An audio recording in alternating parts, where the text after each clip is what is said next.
আসসালামু আলাইকুম ওয়া রাহমাতুল্লাহি ওয়া বারাকাতুহু।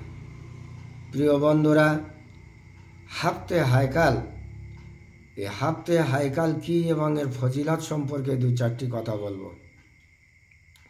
কেতাবে বর্ণিত আছে, হাফতে হায়কাল প্রত্যহ পাঠকারীকে ও তার পিতা মাতাকে আল্লাহ দোজখের শাস্তি থেকে নাজাত দেবেন।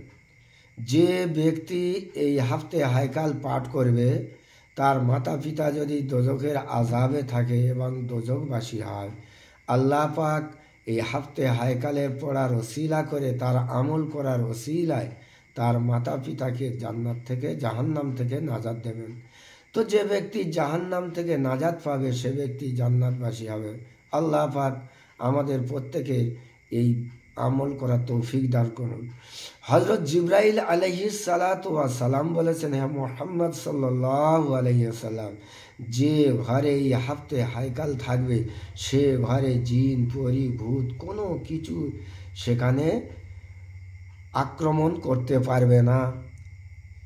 এবং এই হাফতে হায়কাল লিখে নিজের সাথে রাখলে হঠাৎ মৃত্যু থেকে সে রক্ষা পাবে।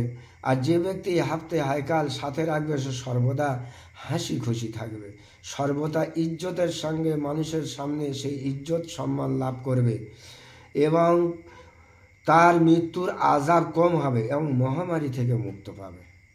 তো বন্ধুরা, আমরা এই হাফতে হায়কালের সম্পর্কে ফজিলাতগুলো আমরা জানলাম। আল্লাহ পাক আমাদের এই হাফতে হায়কাল আমল করার তৌফিক দান করুন। আল্লাহুম্মা আমিন।